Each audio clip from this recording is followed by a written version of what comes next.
Il y a une phrase que j'aurais aimé qu'on me dise il y a 10 ans.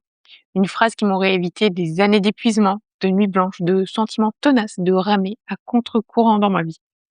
Avant de commencer, salut à toi, moi c'est Angélique, je suis coach de vie et aujourd'hui je t'emmène en exploration dans ton monde intérieur. Cette fameuse phrase dont je te parlais, la voici. Ce qui t'empêche d'avancer, c'est pas ce qui te manque.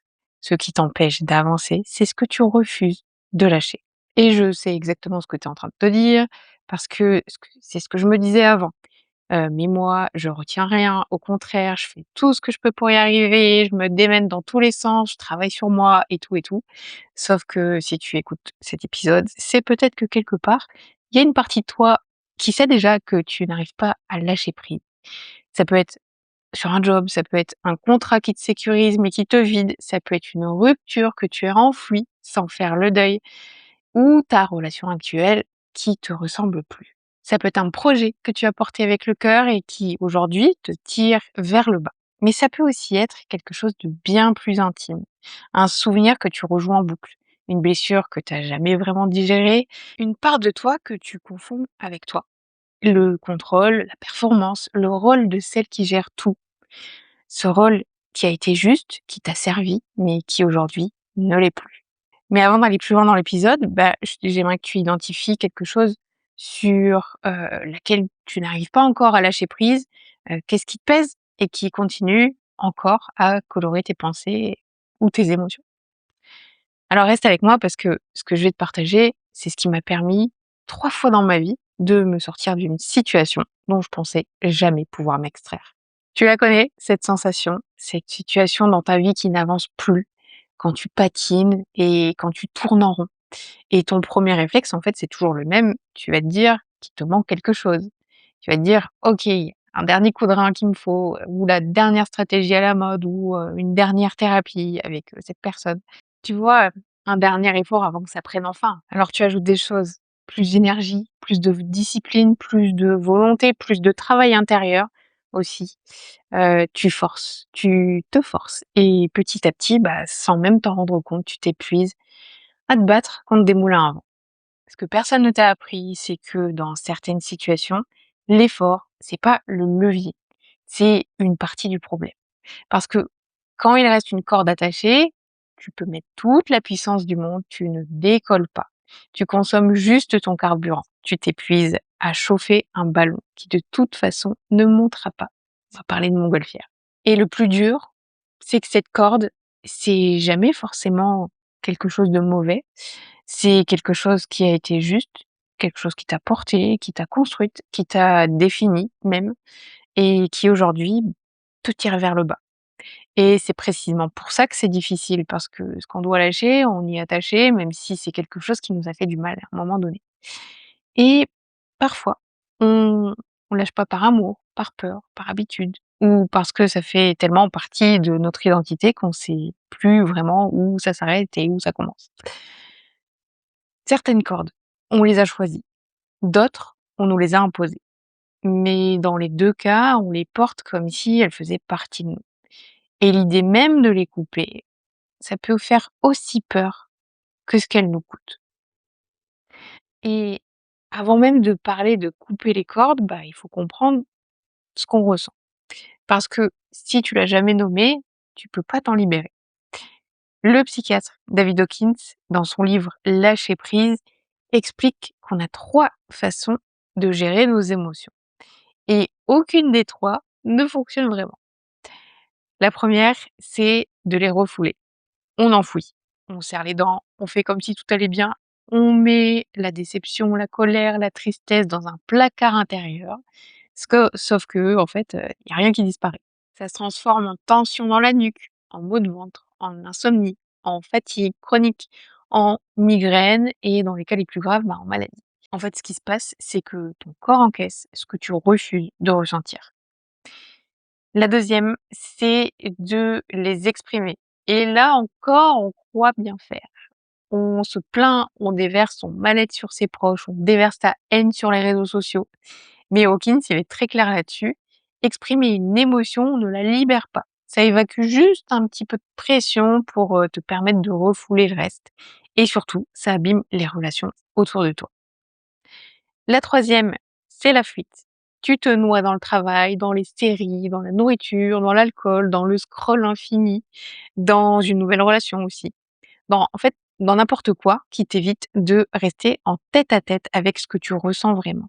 Un des petits indices flagrants de cette stratégie-là, c'est quand tu n'arrives pas à rester en silence et que tu dois allumer la télé ou la musique ou être avec quelqu'un tout le temps pour, être bien.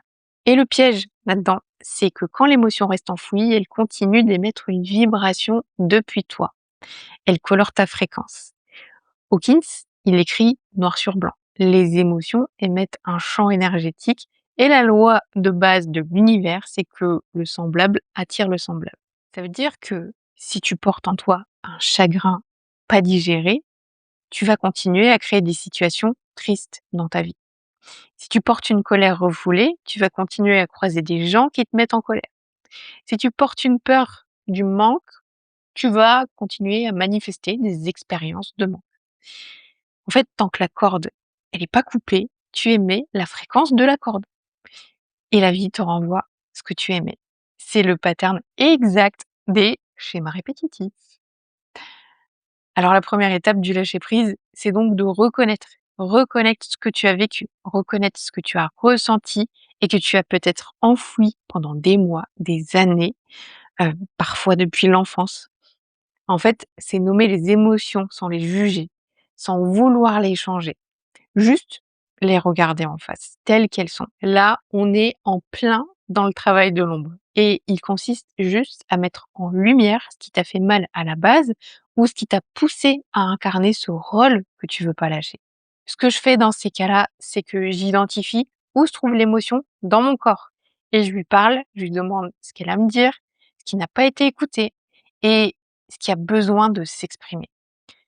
La dernière fois que j'ai fait ça, ça a pas été agréable, mais c'est comme un passage obligé. Les émotions, elles sont des messagères et quand une émotion est pleinement écoutée, elle n'a plus lieu d'être. Parce qu'à l'instant où tu identifies un sentiment, tu arrêtes d'y résister. Et Hawkins, il dit une phrase qui a changé ma manière de traverser mes propres tempêtes. C'est la résistance qui entretient la sensation.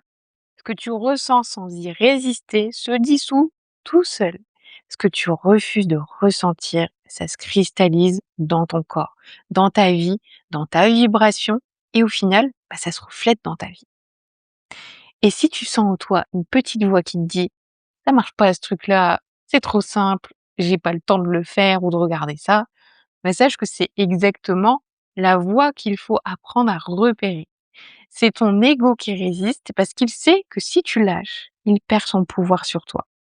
Alors il te fait oublier, il te fait douter, et c'est lui qui te fait tirer sur la corde. Donc pour résumer, reconnaître ce qui a besoin de s'exprimer, c'est déjà commencer à s'en défaire.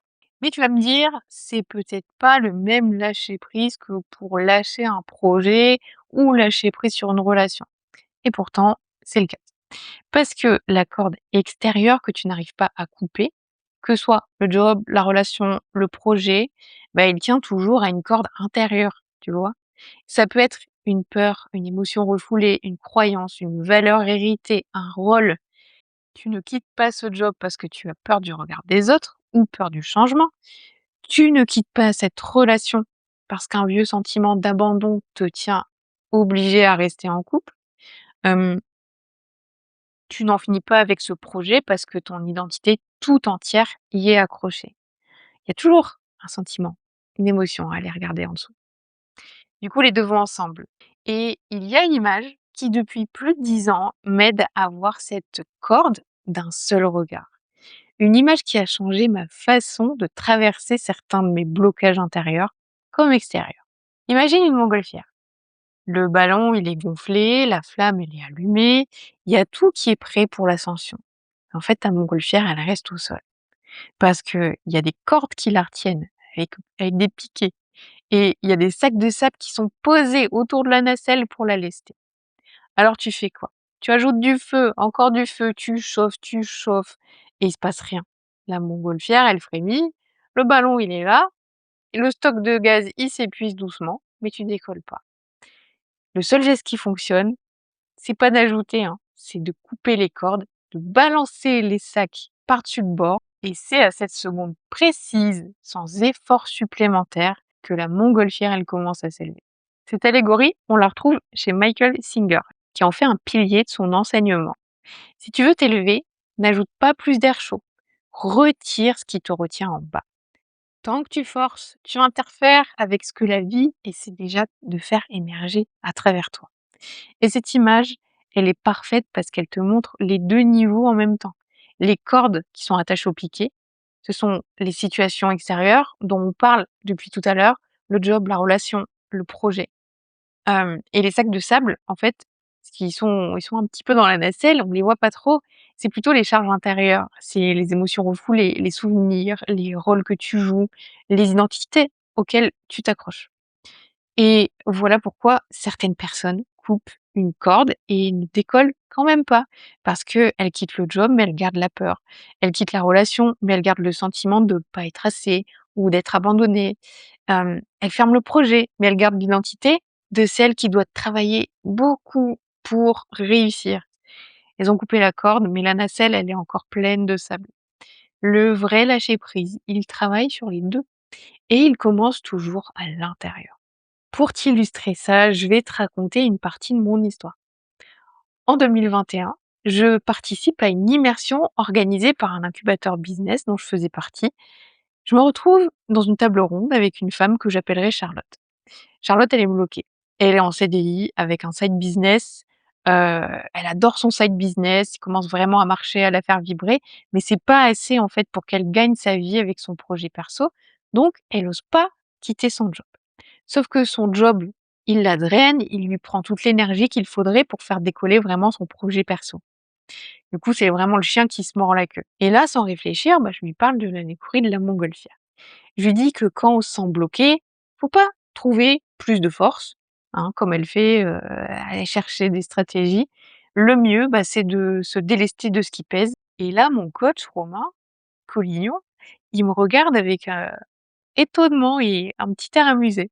Et il me demande où j'ai appris cette image. Et du coup, je lui réponds: «Ah c'est la vie qui me l'a apprise». Parce que 5 ans plus tôt, j'étais comme Charlotte. J'avais ma première entreprise dans la mode. J'avais eu une mauvaise association et elle m'avait vraiment laissée, complètement cassée avec du stock sur les bras, plus aucune envie de travailler pour ma marque et pourtant, je lâchais pas, c'était mon premier bébé. J'avais mis tout mon cœur dedans et j'avais des clientes fidèles aussi, une image et je me sentais vraiment pieds et poings liés à quelque chose qui, au final, ne me ressemblait plus du tout. Mais lâcher, c'était admettre que j'avais échoué. En tout cas, à l'époque, c'est ce que je pensais. Et puis un soir, on m'a volé mon sac. Mes clés, mes papiers, tout. Toute ma vie. Un énorme choc émotionnel pour moi et cette nuit-là, quelque chose s'est vraiment ouvert. Ça s'est décidé en moi. J'ai choisi de quitter Paris et j'ai choisi de fermer l'entreprise en même temps. Ce jour-là, j'ai rompu les cordes et le soulagement, il a été presque immédiat. Ça a été physique. Comme si, voilà, l'avenir se rouvrait et l'espoir de reconstruire autre chose revenait. Un mois plus tard, j'avais dit au revoir à tout le monde, j'avais sous-loué mon appart et j'emménageais à Lisbonne. En partant de Paris, c'était comme jeter les sacs de sable par-dessous la nacelle, en fait. J'ai retrouvé le sourire, l'énergie, l'envie de reconstruire. Les synchronicités se sont enchaînées, les rencontres extraordinaires aussi. La montgolfière, elle avait décollé et je me retrouvais au-dessus de la mer de nuages. Quelques mois plus tard, je construisais une autre vie qui était vraiment en phase avec moi. Je vivais de ma nouvelle entreprise que j'avais créée. Retour dans le cercle où j'étais avec mon coach et Charlotte. Et quand je finis de raconter ça, en fait, le visage de Charlotte s'éclaire. Elle est pensive et puis d'un coup, elle est super enthousiaste. Elle dit: «Merci, j'ai plus peur, je sais ce qu'il me reste à faire». L'après-midi même, mon coach Romain lance la seconde partie de la journée. Il me regarde avec un sourire complice et là, la slide, elle s'affiche à l'écran. C'était l'allégorie de la montgolfière. Tu bien que cette journée, elle est restée gravée à jamais dans ma mémoire. Ça a été une confirmation pour Charlotte, cette journée. Elle avait vraiment été incroyable et si je te raconte tout ça aujourd'hui, c'est parce que cette année, la montgolfière, elle est revenue frapper à ma porte. Depuis septembre dernier, j'ai multiplié les actions pour faire vivre la Cosmic Academy, en parler davantage, la maintenir à flot, la faire durer. J'ai ajouté du feu, encore du feu et j'ai fini par comprendre que je chauffais un ballon qui était attaché au sol et j'ai pris la décision d'arrêter avec toute la difficulté que ça représentait pour moi, de décevoir les membres, de laisser un projet que j'avais porté avec le cœur. Et parfois, lâcher, ça signifie pas forcément tout envoyer paître. J'ai pas fermé la Cosmic Academy, je l'ai transformée. Elle existe plus sous la forme d'un abonnement, mais elle devient une médiathèque d'expériences spirituelles. On y trouve du breathwork, des voyages chamaniques, des formations en ligne, hem, plein d'ateliers pour apprendre les bases du pendule, de la communication animale, de la protection énergétique, du magnétisme. Bref, la Cosmic Academy, elle est toujours vivante. On peut lâcher prise sans avoir besoin de tout bazarder. Et ça, c'est important de le dire. Donc cette fois, lâcher prise, ça a été lâcher sur la forme du projet tel qu'il était pour le transformer sous une forme qui me pesait plus en fait. Dans son livre Lâcher prise, il y a une histoire que raconte David Hawkins et qui m'a bouleversée. Cette histoire prouve quelque chose de fou. Plus tu t'accroches à quelque chose, plus tu l'éloignes de toi. L'histoire, c'est celle d'un homme en pleine procédure de divorce qui se dispute avec sa femme pour obtenir un objet auquel il tient beaucoup. Elle refuse, elle refuse encore et encore, et en plein milieu de la dispute, il lâche intérieurement. Il se dit: «OK, si elle me le donne pas, c'est OK, si elle me le donne, c'est cool» et à l'instant même, la femme, elle se retourne vers lui et elle lui propose non seulement de lui donner l'objet, mais aussi de lui emballer et de lui expédier. Hawkins, il a une phrase pour ça. C'est par nos attentes que nous bloquons la réception de ce que nous voulons. Tant que tu veux quelque chose avec la crispation du manque, tu émets la fréquence du manque et tu le repousses encore et encore. Le jour où tu lâches, l'espace s'ouvre et ce que tu voulais peut enfin venir à toi. Et si c'est pas ce que tu voulais exactement, il y a autre chose qui vient parce que tu as fait du vide et l'univers déteste le vide. C'est exactement ce qui s'est passé pour moi quand j'ai quitté Paris. J'essayais plus de sauver quoi que ce soit et c'est à ce moment-là que tout s'est ouvert et tout est revenu, sous une autre forme. Ce qui se passe quand tu lâches, c'est comme une cascade. Tes émotions changent parce que tu te sens plus coincé. Tes pensées changent parce que tu tournes plus en rond autour d'elles. Ton corps se relâche parce que il porte plus la charge. Donc ta vibration, elle change. Ta fréquence, elle change. Ce qui est fou, c'est que ton environnement, il te suit la cadence. De nouvelles opportunités arrivent, de nouvelles idées, des nouvelles rencontres, le champ des possibles qui s'ouvre à nouveau. Les choses, en fait, elles se remettent en marche, exactement là où tu les retenais et exactement là où tu étais bloqué. Au final, tout ce processus de lâcher prise est la preuve vivante de mon postulat. Change ton monde intérieur et ta vie extérieure se transforme. Alors la prochaine fois que tu te sens complètement bloqué, je t'invite à voir les choses autrement. Déjà, je suis certaine que de connaître tout ce que je t'ai raconté aujourd'hui à propos des émotions qu'on retient, de ce qui se passe quand on les abandonne et qu'on fait du vide, ça t'aidera à lâcher prise sur ce qui te retient. Pour résumer, ne cherche pas ce qu'il faut ajouter pour que ça marche, mais repense à la montgolfière et pose-toi ces 3 questions. Qu'est-ce qui me retient collé au sol en ce moment? Quelles sont les charges que je porte et que je n'ose pas encore libérer? Qu'est-ce qui se passerait si je m'en séparais? Et surtout, ne réponds pas avec ta tête. Prends 3 grandes inspirations pour te centrer, ferme les yeux et écoute ce que ça fait dans ton corps. C'est lui en premier qui connaît les vraies réponses. Ensuite, le travail intérieur, il s'arrête pas là. Je pense sincèrement que décharger le corps, ça fait partie du processus. Ce que je fais pour, libérer ce qui reste, c'est d'identifier ce qui reste à libérer, de poser une intention de s'en libérer et de faire certaines pratiques en même temps. Pour ma part, moi j'utilise le breathwork, certaines pratiques de danse guidée et de la danse extatique et le qigong que je fais tous les matins. Je te donne ces 4 pratiques parce qu'elles sont disponibles dans la Cosmic Academy avec Soraya, Benjamin, Marion et Laura qui ont animé des ateliers l'année dernière. L'académie, en fait, elle était le reflet de mes pratiques à moi et du coup, moi, je trouve qu'elles sont hyper efficaces pour décharger le corps physique et le corps émotionnel de ce qui pèse encore. Pour finir, je voudrais te laisser avec une dernière image qui vient toujours de Hawkins. Il a créé une échelle des niveaux de conscience. Il est super connu pour ça. Tout en bas, il y a la honte, la peur, la culpabilité, voilà, qui sont les énergies qui nous détruisent. Et tout en haut, on a la paix, la joie, l'amour inconditionnel, qui sont voilà les énergies qui nous élèvent. Et au milieu, à mi-hauteur exactement, il y a le courage. Et c'est le point de bascule. C'est celui qui fait passer d'une énergie qui détruit à une énergie qui crée. Couper une corde, ça demande du courage. Jeter un sac de sable par-dessus le bord, ça demande du courage aussi. Mais c'est exactement à cet endroit-là que ta vie recommence à monter, pas avant.